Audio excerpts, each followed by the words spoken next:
Dumelang, Sanbonani. Good afternoon. This is our weekly media briefing, and today we'll be focusing more on the social cluster, MECs and the work that has been happening there, especially the work streams. My name is Faith Mazibuko. I'm the MEC responsible for all of them today. We'll recall all of us that as the Gauteng Provincial Government, we are focusing more on the 6 pillars. The first one being the comprehensive health response, food security and social relief, state capacity and agility, economic development, social mobilization and human solidarity, law enforcement and compliance with regulations. So today, our briefing will be focusing more on the ward-based war rooms. We have MEC Lebogang Maile who will talk more on our response, especially in social mobilization of our people. We all realize that we are now on level 2. As we are on level 2, it means the economy has opened, so more people have gone to work. More people are now coming back into the province. You'll recall that there are no longer restrictions when it comes to interprovincial traveling. So more people are also coming to the province, others bazovakasha kudala bagcinana. And as a result, we are not necessarily screening and testing them like we used to do when we had roadblocks. So if we had roadblocks, we'll then screen and test people and know and refer people to their nearest healthcare facility. But because no one is able to account about each and every one of us. Whereas even those that are using our public transport system, taxi, they don't even carry permits to say they are moving from one province or to the other. We also have MEC Jacob Mamabulu, who's the acting MEC for health. He'll be sharing more with us on what is happening, especially in the health sector, our infection rate, our recoveries, and basically how we're doing in relation to that. We've got 2 HODs, HOD Musue. He'll be focusing more on our social response also, and HOD Tili Kasela, she'll also talking on compliance and law enforcement. Without any waste of time, let me call upon MEC Maile to come and update us on our response, especially on social mobilization and the ward-based war rooms. Health is number last. Petetina namhlanje lahlisani moya. Ward-based war room first. Yeah.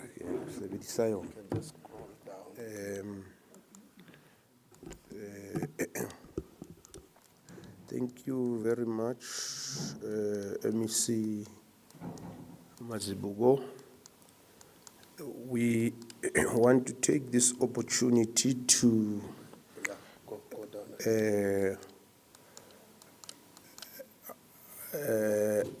announce our ward-based war rooms strategy, which is based on the district development model. The district development model provides a strategic framework which all government work can be coordinated within the 3 spheres of government. And the district development model enhances service delivery and enables accelerated implementation of local development projects, incorporating all relevant stakeholders. In the context of COVID-19, there is a greater need to accelerate the implementation of the district development model, one plan for all 3 spheres of government, to better respond to the unique challenges that the pandemic has created. COVID-19 has necessitated a focus on municipal wards, especially in hotspots areas, as a critical aspect of government response to manage and contain the virus. The ward-based war rooms have strengthened our capacity to respond to COVID-19 challenges within specific communities, implement ward-based support and interventions informed by the ward profiles. The war rooms, ward-based war rooms, is based on our COVID-19 response to enable practical implementation of support to local communities and enable community mobilization and participation in the fight against COVID-19. At the ward level, community workers have been clustered according to the wards they work in and as per their respective sector portfolios, with a total number of 529 wards. 467 of those are active in the province. We have deployed 350 community development workers, 1,078 community health workers, and approximately 30,000 other community workers disaggregated per ward in the province. Ward-based war rooms comprise ward councillors, supported by other elected public representatives, such as MPs, MPLs, and through constituency offices and community workers. The ward-based war rooms provide oversight on service delivery in line with the 6 strategic pillars of our response to COVID-19, and that is the health response, the economic response, law enforcement and compliance, food security, social mobilization and state capacity and adaptability. Through the ward-based approach, we have been able to successfully implement the following in our districts around the province: screening, tracking, tracing, testing in line with established protocols, inspection of health facilities. We have been able to ensure enforcement and compliance in shopping malls, informal traders, mining houses, taxi ranks, and public transport facilities. Inspection of public facilities, including schools, clinics, home affairs offices, etc. Community mobilization on the promotion of a healthy lifestyle, washing of hands, wearing of masks, physical and social distancing. Support the district command council and respond to service delivery related matters. So those are the ward-based war rooms that we have launched as the Gauteng Provincial Government. And through these structures, we want to localize the fight against COVID-19, and we want to make sure that these can work beyond the COVID-19 pandemic. Our approach is to mainstream and make sure that they also help us with service delivery matters going forward. Thank you very much, MEC.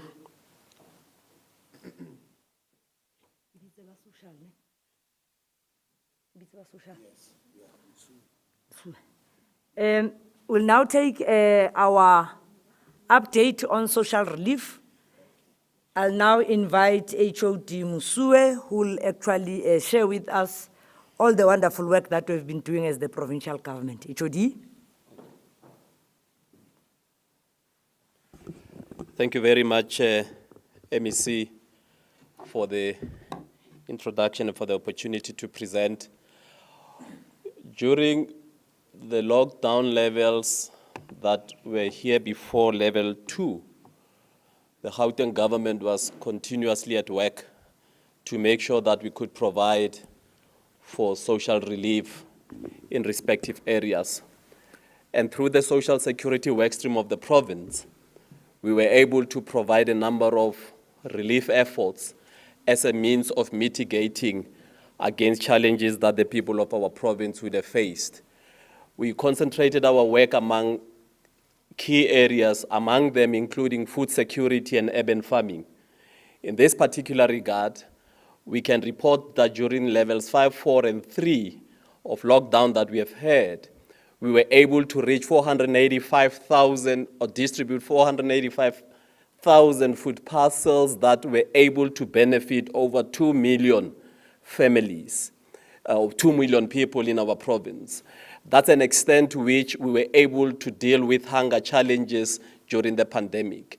We are also happy to report that during the same period, we were able to establish 73 community food gardens and expanded our food gardens to schools as well, in the context of getting 62 more food gardens at the school level.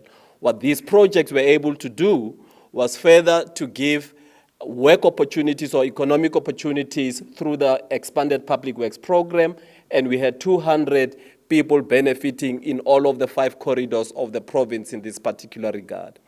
What also became important from a social security and social support point of view was that we had to continue with the sports, arts, culture, and recreation activities. But during this lockdown period, what became important is that we were able to see an uptake in e-learning. The readership began to be one of the biggest biggest benefits out of this province. We have seen the readership of online magazines increasing exponentially. And that also contributes to the basics that we are continuing to say, that we must become a literate and numerate society. We have seen an increase in the purchase of e-books, e-magazines, e-newspapers, etc. That also then confirmed that investments that the province had made in respect of digitizing and wanting to modernize the Gauteng economy was also beginning to pay dividend. From an education point of view, the question would be, were we able to provide for education? And we can report that we were able to get all, in terms of the revised school calendar. We do know that the grades that were supposed to go back were able to go back. We had our grade 7s going back and grade 12s going back. More importantly, we should also remember that the grade 12s, while COVID came, it caused an interruption in the system. But the grade 12s of this year have only this year to finish grade 12. And therefore, it's important to understand what it is that we have had to do. And we are happy to report that during this period, there were over 300 sites that we call supplementary sites, where young people in our province were able to walk in over and above going to school. And this is what we call the secondary school improvement sites. And we were able to get learners to participate at sites so that they could get additional tuition as a means of compensating for the loss of time that we would have had during the full lockdown. Not only were we concentrating on the grade 12s, we were able to make sure that we can provide support to learners in other grades through other means. Online support had become an important aspect that we dealt with. So was SABC Radio and other online opportunities. But we also know that COVID-19 had brought a major challenge to the way things had been working. And therefore, we had to provide special attention to the vulnerable in and those that required care, as well as those that would have been homeless. We are reporting today, therefore, that through the interventions that government made, we were able to get a total of 4,700 plus people that received counseling and psychosocial support during the hard lockdown period. We were able to get to 5,900 older persons who could be accommodated in old age home and had to be taken care of. We were able to accommodate 1,800 persons with disabilities as a means of ensuring that we do not get them out of the streets. But more importantly, there were those that were addicted, and we had to also make sure that we are able to remove them, help them manage the addiction processes, and 485 recovering addicts were contained and supported in this particular regard. We do know that during COVID lockdown and lockdown levels, gender-based violence became a malady in society. And as a government, we were able to get 414 cases of victims that reported this, and we were able to remove them and get them into shelter. So this is an indication of the social services and social security responses that government had to deal with in the period.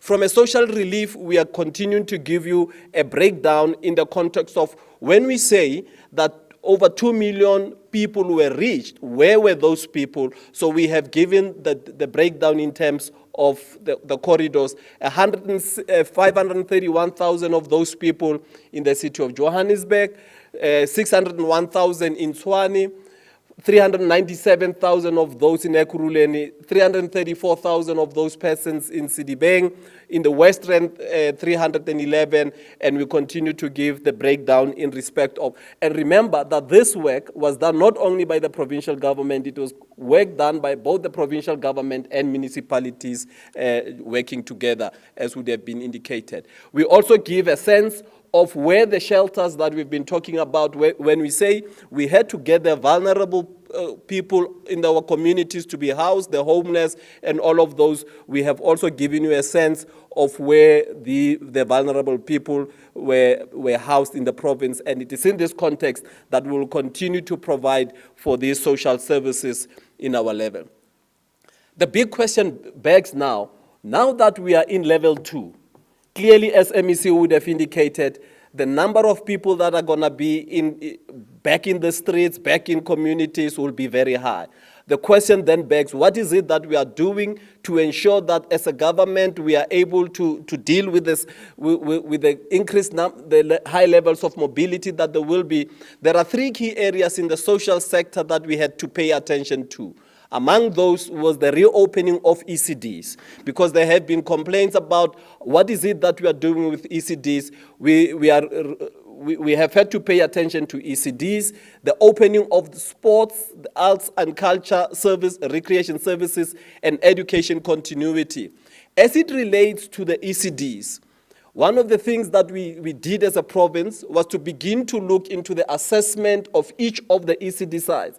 Remember, while we are at level 2 lockdown, it does not mean that there is no more possibilities of infections. And therefore, we have had to go into each of the ECD sites that we have, look at them and determine to make sure that they are able to comply with the COVID regulations and hygiene protocols that have been set. That is the one area that we've been looking at. And we are continuing with that through the Vangasali campaign, because we want to make sure that every ECD site that's open meets the necessary requirement and follows the protocols. In the same way, we also know that there are the sports activities have been open, although spectators can go. We also need to make sure that there are protocols that are followed in this particular regard. Hence, the processes of following on the applications in respect of ensuring that when those libraries reopen, that they follow proper protocols. We also know that from the 24th of August, which is on Monday, the greatest number of learners in public schools will be coming back. Now, with the greatest number of learners coming back, there are a number of things that education had to look at. Among them, we've always said safety first. If you talk about safety first, have we made sure that there are PPEs that are delivered? Schools must continue to ensure that they observe social distancing, that there is mandatory screening of everybody that gets into a school place, but equally, understanding that Gauteng has always faced high in-migration of people as a result, having an impact in the number of learners that we have in schools. Many of our schools have high enrollment. If they have high enrollment, it suggests that to maintain social distancing, some schools have had to deal with ensuring that learners rotate as a means of getting all of them to come back, or we have had to deal with other methods of platooning or whatever the case may be. And it is in that context that all of these aspects have been looked into. In terms of the scope, what numbers are we looking at when we say we are in level 2? Level 2 reopening suggests that there will be close to 2,000 ECD centers that are funded by government that will be opening. There are 1,339 ECD sites that are unregistered that have been verified. And we are wanting to also reach 12,000 of unregistered ECDs through the Vangisali program campaign as a means of making sure that we get to these sites and make sure that all of these sites comply. From an opening of schools, we have had, when on the 3rd of August, we had 102,000 learners coming back from public schools. We had 175,000 that came back on the 12th of August. We continue. Now, if we were to look at the total number of learners that are coming back on Monday, we are getting learners that are in grade R, grade 1, grade 2. We're also getting learners that in grade 9, grade 10, and in grade 11. If you add all of these numbers, we're looking at just over 1,500,000 learners that will be back into the system. And that is a big number. Social distancing still has to be maintained. Proper hygiene protocols still have to be maintained.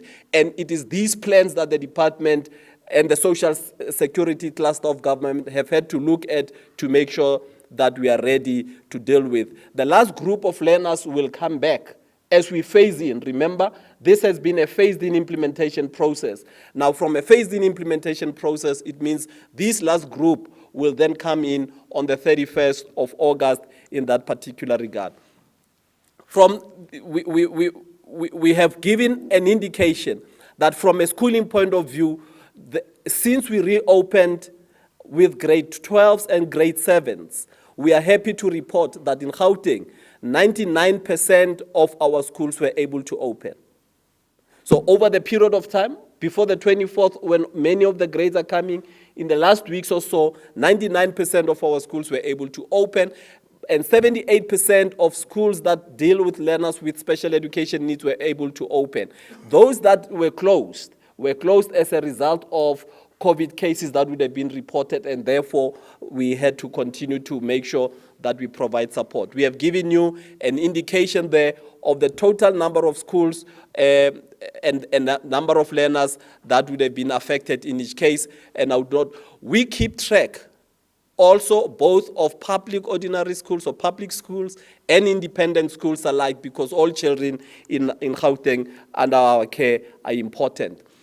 A question begs would be, during this time, what is the level of learner attendance? You can keep schools open, but the question is, are learners coming in? Are teachers coming in? We are happy to report that we have seen that our people are going back to work, and it's an encouraging sign, because we want to ensure that safety first principles are applied, and we can report, therefore, that 80% of our grade 7s were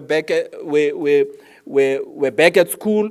So is 86 in respect of the grade 12 as indicated on the figures there. So this is an indication of the type of work that we've been tracking.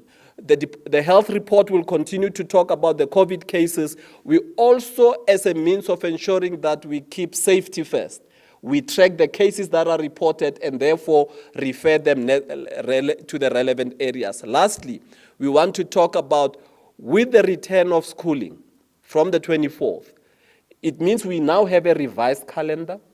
With a revised calendar, we also know that there would be a level of anxiety. The Minister of Basic Education has released the final exam timetable for the grade 12s. The grade 12 exams for this year, the National Senior Certificate, which will also include the exams that were missed in June this year when there was hard lockdown, will commence on the 5th of November and will run up to the 15th of December. We will get marking of those exams starting on the 4th of January in 2021, and the results will be released on the 23rd of February for the matriculants. That is an indication of an extended school calendar that we are talking to. MEC, thank you very much for the opportunity.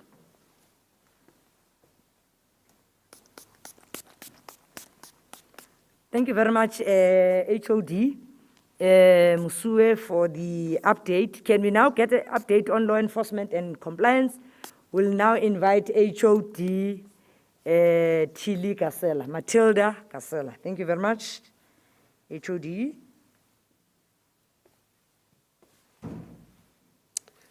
Thank you, MEC. Good afternoon, MECs. Good afternoon, HODs. Good afternoon, colleagues and everybody.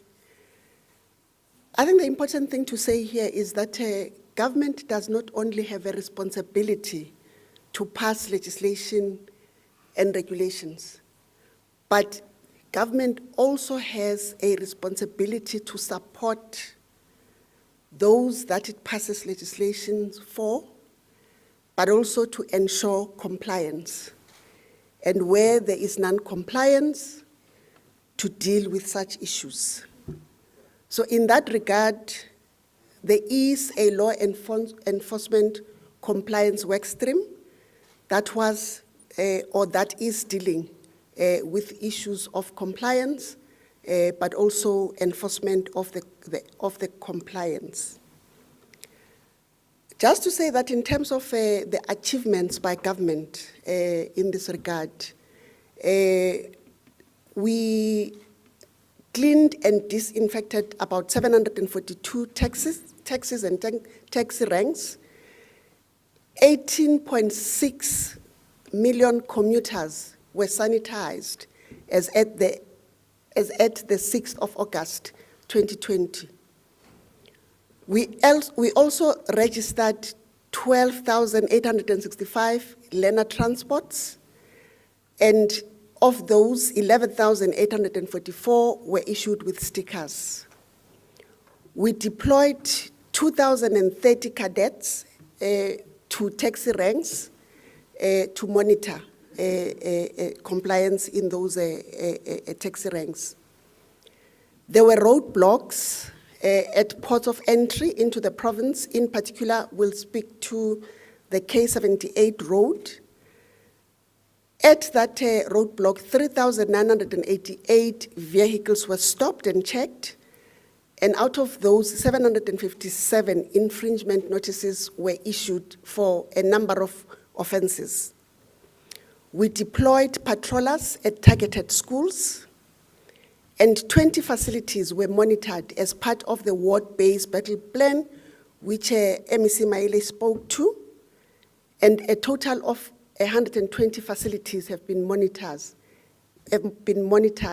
as at date. In terms of education and social awareness, because it's also important that we educate our communities, we've done education and awareness training in the city of Johannesburg. Notably, we've been to Soweto, in Dobsonville, and also in Proteas Glen. We've also been to Ekurhuleni, in Primrose, Eden Park, and Brackenhurst. A total of 581 retailers were inspected in 271 malls and shopping centers, which were inspected as at 14th of August 2020. So one of our responsibilities was to go to shopping malls and shopping centers and ensure that there is compliance in respect of masks, of compliance officers in the various shops, in social distancing, but ensuring that there's cleanliness and that there's no excessive pricing of food, but that food is also fresh in those shopping centers. We've given 11 statutory notices in some of those shopping centers to ensure that they do comply with the regulations.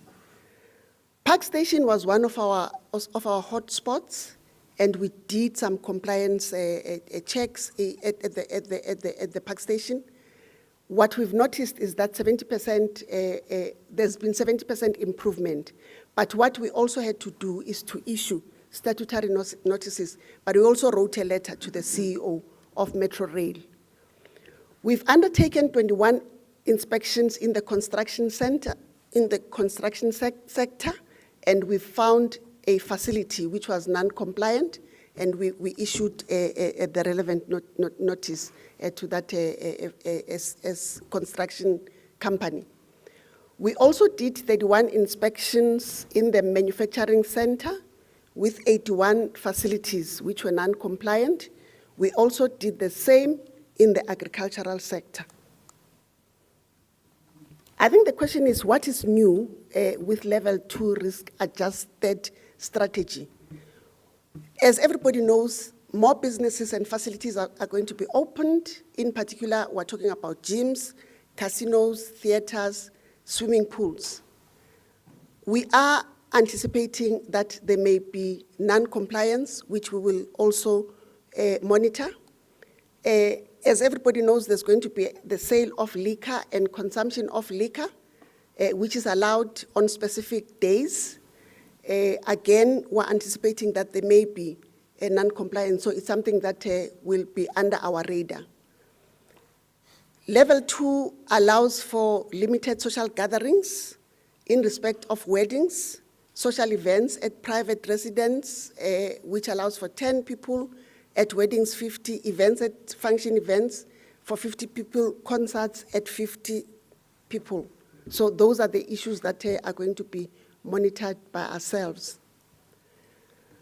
We're going to be looking at non-compliance with safety measures in facilities like schools and gyms, as we've already said. What we're going to be doing is that we're going to have unannounced inspections, particularly in facilities which are our hotspot areas. We're going to be doing that together with business and commerce and also with labor. Like we said, there is a limitation of 50 persons, which we're also going to be monitoring. Again, there are going to be unannounced inspections to facilities which have got those gatherings. And again, we're going to be focusing on hotspot areas, and we'll be doing the business with the South African Police Services. We'll also be checking the sale of liquor and the consumption of thereof. Again, there are going to be unannounced inspections. We're going to be doing that together with business and commerce, but also with labor. The roadblocks are going to be following, are going to be continuing, because again, as everybody knows, there are still restrictions in that regard. So we are going to be ensuring that we continue with the inspections in that regard. I think, MEC, that brings the end to my presentation. Thank you very much.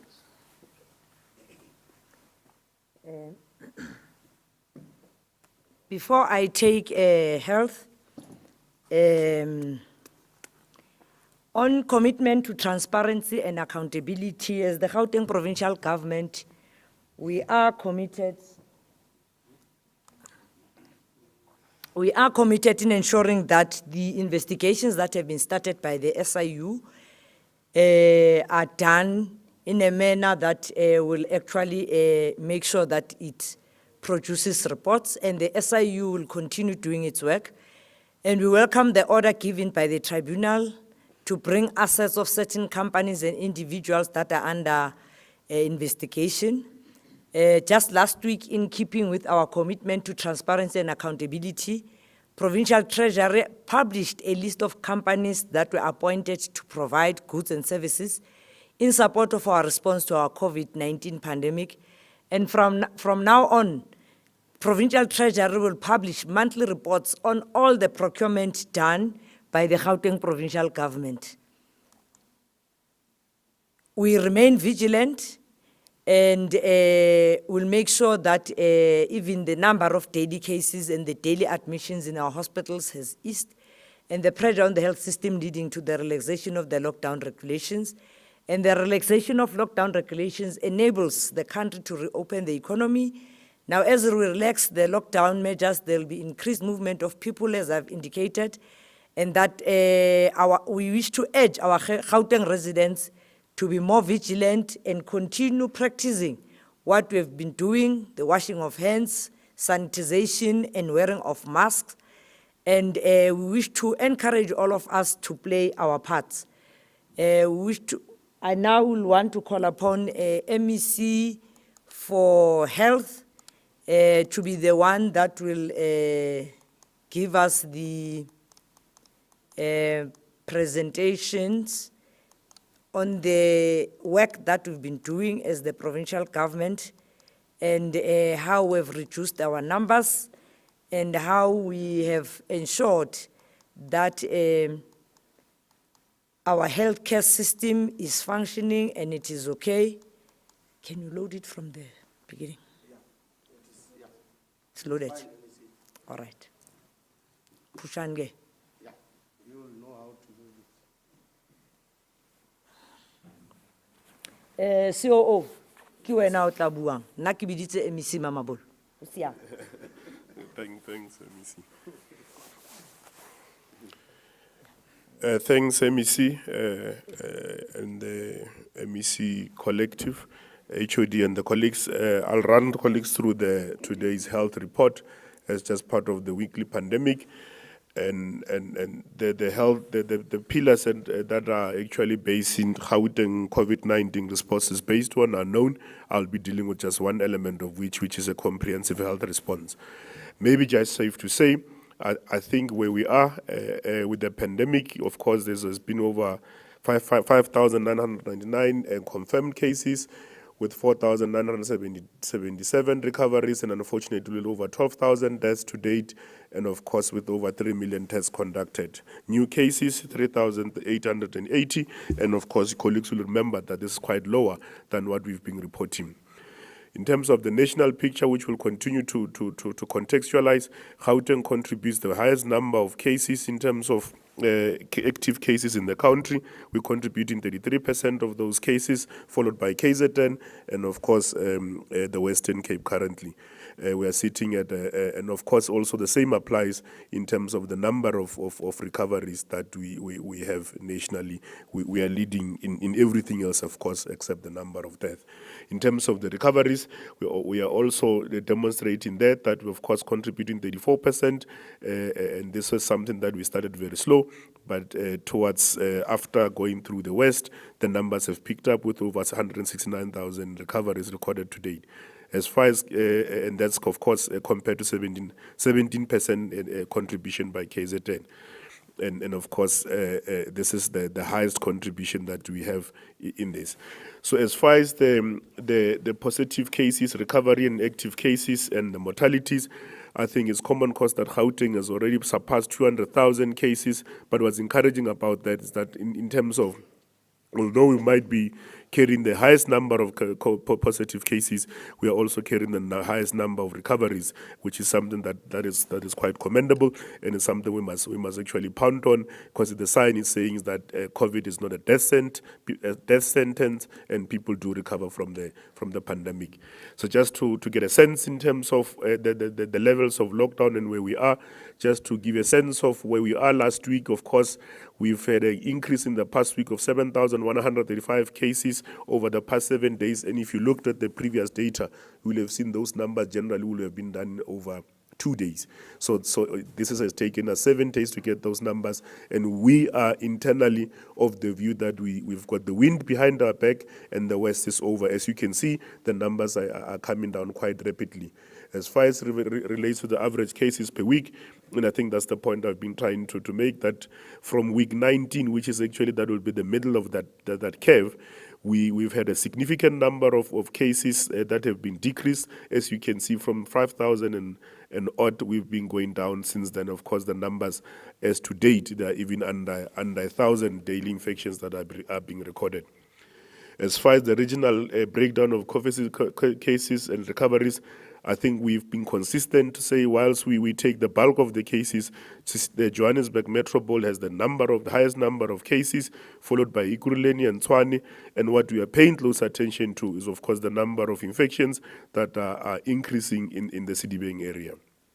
As far as cases per sub-district, I think the details are provided on the screen, but safe to say that there are elements in Johannesburg, of course, in the Soweto area, in Tshwane, in the Atteridgeville area, including the CBD, and the details are there in terms of the number of cases and confirmed cases that have been recorded. But encouragingly, though, of course, is the number of recoveries that seems to accompany that. As far as the sub-districts and highest number of active cases, the details are provided there, but encouraging is that the numbers are also rapidly coming down, and this is what's encouraging, but it's also a reflection that the interventions and ward-based activities that the MEC Maile and also spoken to are starting to yield results, and this is something for the health system is quite commendable. As far as the cases per sub-district in the last 7 days, and I think the slides just highlights that although the numbers have been high, We have not been having them in the thousands, the highest being 711 in the area of Johannesburg, but then of course in the sub-district and in the metros, the numbers have been just close to 700 or so. But the cases are coming down, and for us that's quite reassuring. Of course, in the process of the pandemic, we have since lost 3,114 patients. And those amongst those, of course, the age group that will have been mostly affected is the age group between 49 and 89. And we have said previously that the males are slightly more affected than female, in a range of about 5 to 6% difference amongst those. And in terms of daily diagnosis and admission before death, and I think this is a message that we must also maybe punt a bit more, to then say a number of patients that arrive and demise in our facilities, they seem to be within the average of 1 to 3 days seems to demise. And from a public health point of view, there are concerns that some of our patients might be presenting themselves late and probably even ignoring the symptoms and of course, not even testing at earlier time. And I think that's a call for us that to say, given the number of recoveries, patients that suspect of being COVID infected should present themselves earlier for a definitive care. In terms of the number of people that will have demised due to COVID, of course, there are several issues, the comorbidities that we know of, 3 of them being, of course, hypertension, diabetes, and retroviral disease. And just in terms of the percentage of those patients that will have demised, of course, hypertension is the biggest. Contributors contributing 24% of that, and both those that will have hypertension and diabetes are about 19%, and diabetes alone is about 14%. But also the point we're also trying to drive home is that even patients with comorbidities also recover from COVID-19.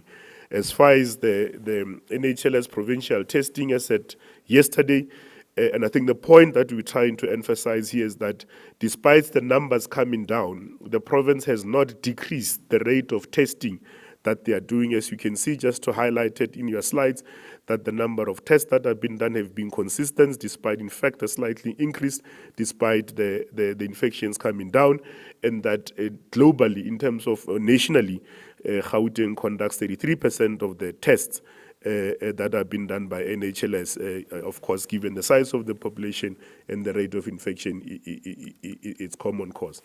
In terms of the management of the patients, the slide here, it's something that we take pride of as a public health system, to show that having gone through the peak of over 7,000 admission at one point, where the numbers have come down to about 3,311, and these numbers are decreasing on a daily basis.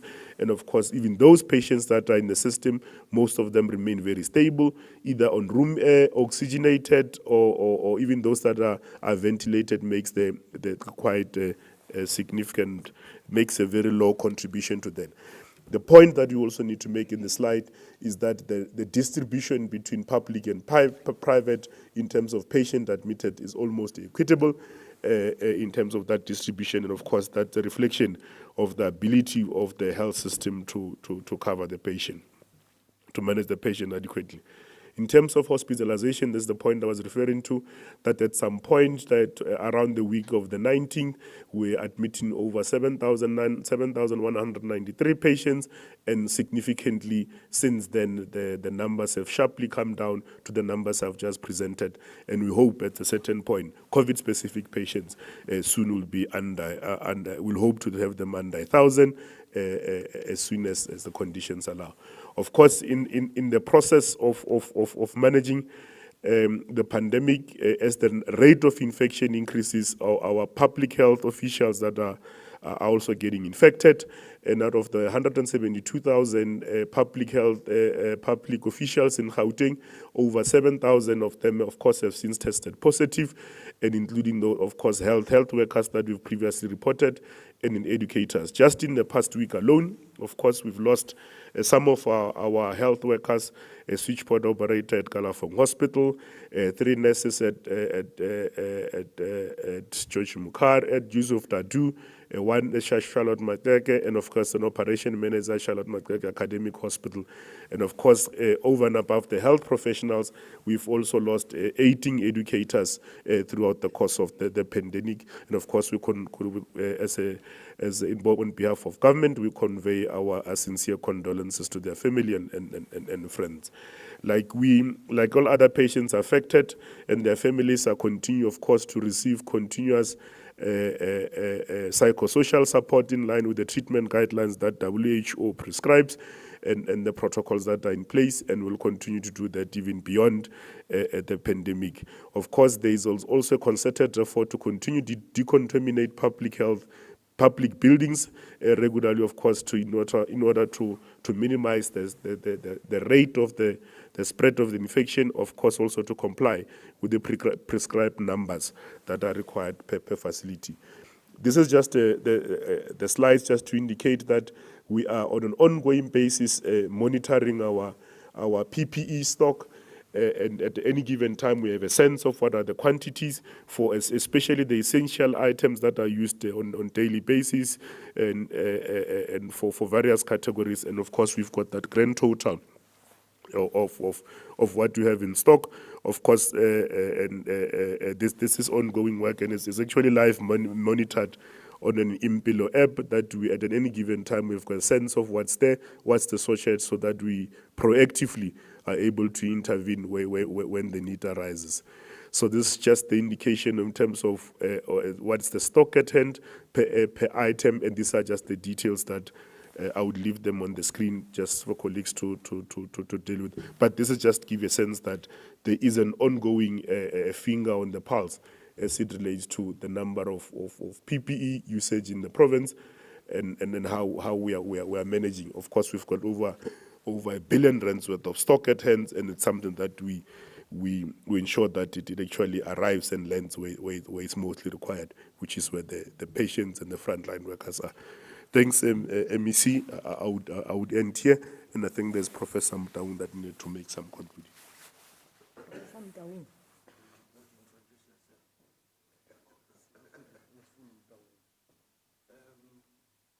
Yes, the last report is from Professor Mtaung, is part of health.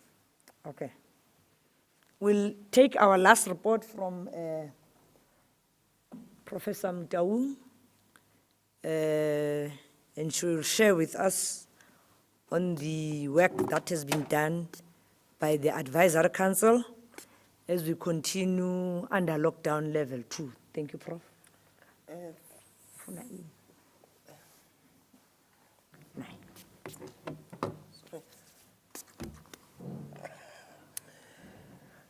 Good afternoon, MEC and everyone, and thank you for inviting me. What I'm just going to do is just to give the guidance on issues to consider for health information, education, and communication messaging as we move to lockdown level 2. I'm not going to go through this, but what happened is on the 17th of August, the whole country moved from lockdown level 3 to level 2. This means there's now further relaxation of restriction of movement. Many more people have to come back to work. They have to travel provinces. It's now permitted, and bars, restaurants, and leisure activities are allowed with some limitations. This means there will be more opportunity for people to interact, use public transport, resulting in the increased risk of spreading COVID-19 from person to person. Level 2 doesn't mean people can relax and stop taking precaution to protect themselves and avoid and others from COVID-19. Precaution referred to the NPIs, or non-pharmaceutical intervention, are even more important during level 2, where there will be more movement and interaction. What does it mean for communication and education messaging? We know that now NPIs are the only thing that can reduce transmission of the virus and help prevent other surge in COVID-19. What does this mean for messaging? It means we need messaging. We need more message that explain people how they as individual can make a difference by applying NPIs at personal level. What need also to know, we know that people all ages, younger, and can be infected with COVID-19. Being younger, under 20, does not mean one cannot be infected with COVID-19. What does this mean for messaging? Targeted all people with the overall message. Need messaging targeting younger people, less than 20 years, so they do not think that they are immune for this infection, which people think so. All people must continue taking precaution and applying personal NPIs even during level 2. Messaging should specify that the behaviors of people should adopt NPIs, both to protect themselves, cleaning hands, maintaining physical distance, and to protect others, wearing masks. We also know that older people and people with existing medical conditions are more vulnerable. COVID-19 is more common in older than younger people. In Gauteng Province, more in people between the age of 21 and 60 years. How does it mean? There is a need for messaging to target older people and those with comorbidities about what they can do to protect themselves. There is a need of messaging the broader public, individuals, communities, industries, public about what they can do to protect other people as well. When it comes to recommendation, what should people do all age to protect themselves against COVID-19? Maintaining physical and distance at least 1 meter from others, the frequent cleaning your hands with soap and water or with hand sanitizer. Insist that the windows are open when traveling on public transport. What should older people and those with comorbidities do to protect themselves against COVID-19? People over the age of 60 and those with comorbidities need to take extra precaution and avoid close contact with people. Stay at home. Do not leave the house unnecessarily. Work from home as much as possible, and employers need to support this. What should people do to protect others against COVID-19? We cannot stop emphasizing wearing a mask when in the presence of people and when in public.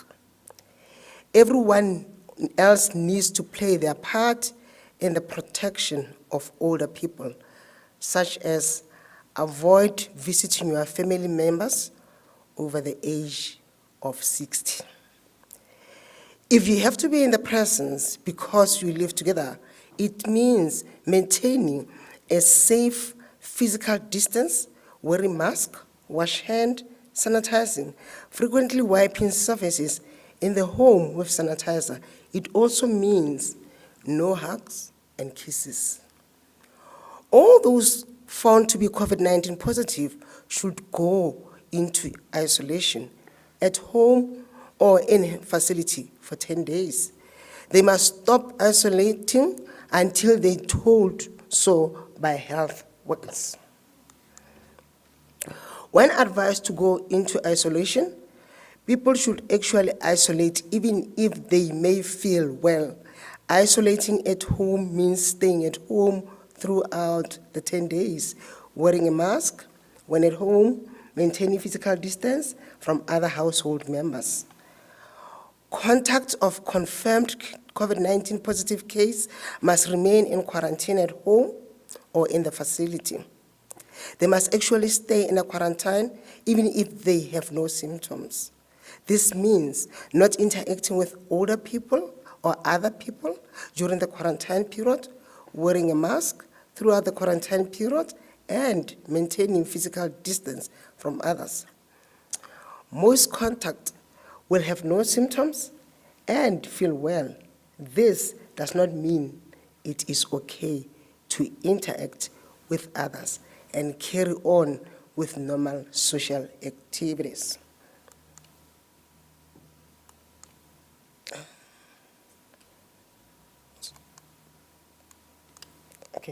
And thank you. Thank you very much. Thank you very much, Professor Mtaung. I'm sure you are ready now with your questions, clarity-seeking questions. And I'm sure that the MECs and the HODs and COO Malutane will be able to answer. Which media house first? Let's see the ones that are here. Oh, they are digital. Oh, baphucukile. Oh, I thought bafuna ukubuza 99 yazi. Yazi ezinye akulahlwa mbelewe ngakufela. Ningabuza sizoniphendula. Didijima sebe. Okay.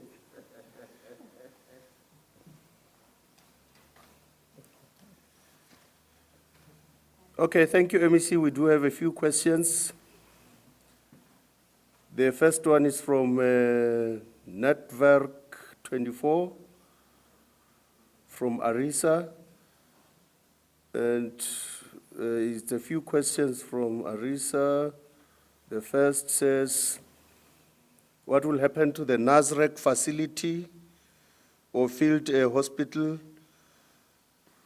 as the new equipment in this building now that the peak has passed? Will the other field hospitals like the one at the Tshwane Event Center still be built? And two, Gauteng recently released the names or the COVID-19 expenditure report, but the name of Royal Baka projects that is being investigated for alleged PPE corruption did not appear on the list. Why is this? How is the disciplinary process progressing against the suspended officials? When can it be concluded? Then the next question, the bank accounts of at least 39 businesses who were awarded tenders by the government are in the process of being frozen. What is your comment on this? And how is threatening with a nationwide strike? How will this impact the Gauteng health system? With 40 contracts being suspended by the special tribunal, is the Gauteng government ensuring that their health workers still get PPE? Then the next question is from Alex Mitchley from News 24. Will the provincial government be adhering to the court order that restricts the payment of pension and retirement benefits to the former CFO? Then the other question here is from Makhetla Mutlabe from SABC News. And these are two questions there. What do you make of the court order obtained by the SIU? I think it's similar to other questions that have been asked. How far is the internal disciplinary process against Gauteng Health's implicated officials in the SIU investigation? Okay, these are the questions. Let me just indicate the MEC did say in the presentation that we welcome the interim order given by the special tribunal to freeze assets of companies and individuals that are being investigated. This is a matter that is being dealt with by the SIU. So accordingly, we will not be answering questions about that. As we said, the SIU is investigating after we referred these matters to them. So the Premier referred the matters to the SIU. The SIU is investigating. They did make a commitment to keep the Premier informed of their investigations, and they are keeping to that commitment. And as and when there is progress, the Premier will be able to share that progress with the public. So we will not be answering any questions about the investigations. Questions about the freezing of assets can be directed to the SIU, which is dealing with the matter.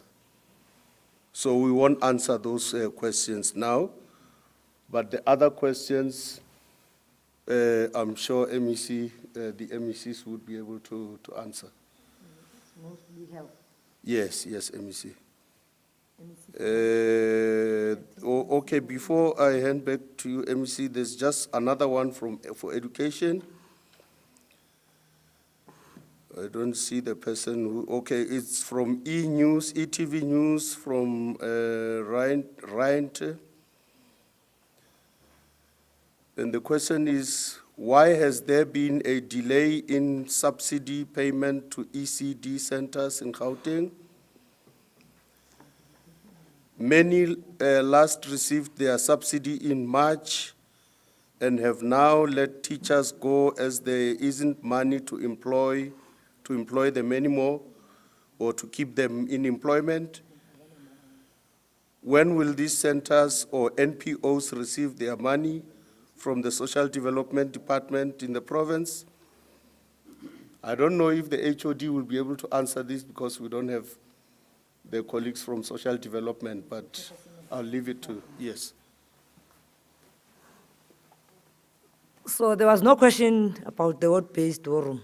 So you are happy about the work that we're doing. Ismail, well done to you. Let me start with HOD Musue to respond on the subsidies for ECDs.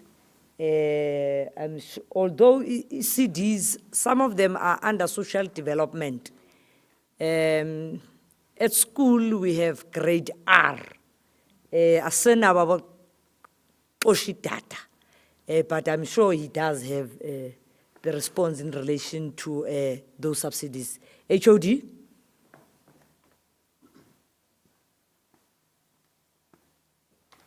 Thank you very much, MEC, for that question. We do know that when government subsidizes you, there's got to be proper documentation and all of the related matters to be submitted. And what we do know is that the Department of Social Development had done some verification in respect of sites that had to be accredited and that had to receive the subsidies. But should there be any indication of sites that may still have been delayed in this particular regard, I'm sure that the department, through the necessary channels, will continue to be able to deal with those.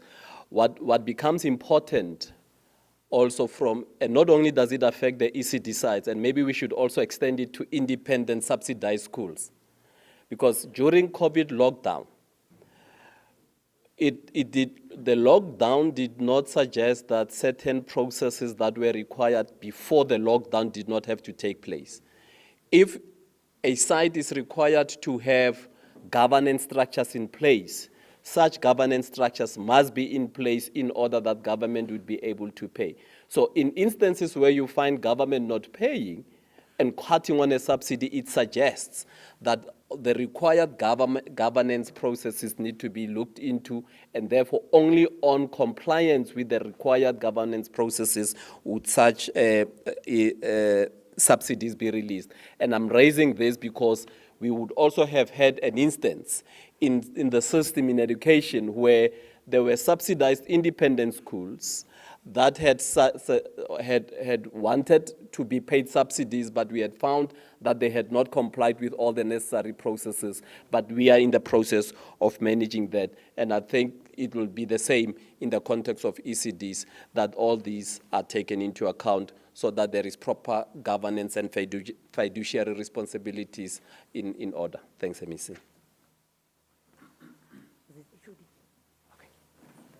Professor Lukele from the HOD of Health will respond to all other health questions except those that are under SIU. Thank you, Prof. Thank you very much, MECs, and good morning to everybody. Let me start with the question on the field hospitals.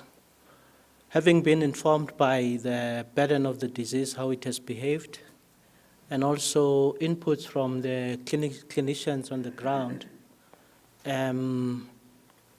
the decision has been resolved and made by the Gauteng Provincial Command Council that we will not be expanding on any field hospital. Therefore, the Tshwane Event Center will not take place. With regards to the Nasrec Center, the Nasrec Center will remain as is because the scenario and the expectations are not yet defined, given that we may have another surge.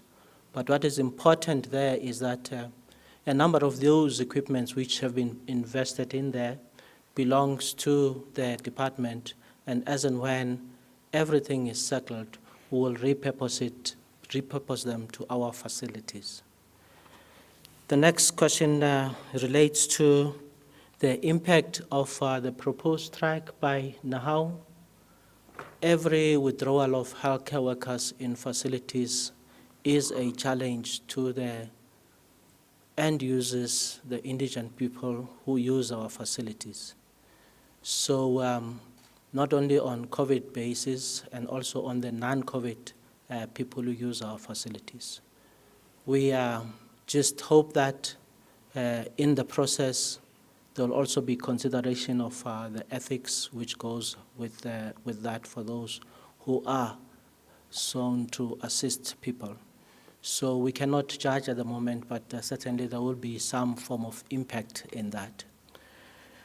With regard to the PPE, now that we have stopped some of them, in terms of our current procurement of PPEs, we have reverted back into the method in which we used to procure PPEs. It should be reminded that before COVID, we actually used some of these PPEs, and facilities are going to be going back into procuring the PPEs using the transversal contracts and accepted methods of procuring the PPEs, as the emergency component part of it has passed away, has now lapsed. In terms of the disciplinary process of the officers and managers who are on suspensions, that process is ongoing, and we have the usual 60 days to ensure that it is completed, and we are on course in terms of that. MEC, those were the questions related to health, and thank you very much. We'll take the next round, or we're done? Oh.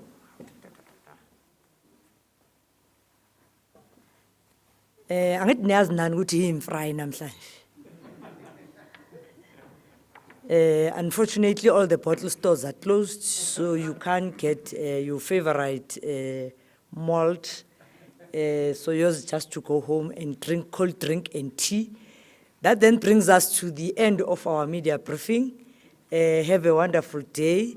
Remember to always wash your hands, stay safe, and make sure that you are not outside unnecessarily. And remember, there's still curfew from 10 o'clock to 4 a.m. So as jive guse. Nakushaya 10 before 10 nje ubuyele ekhaya, 10 akushayele sofikele ekhaya. So have a wonderful day. Siyabonga kakhulu nani lapha emakhaya nani bomsakazo. Bye bye.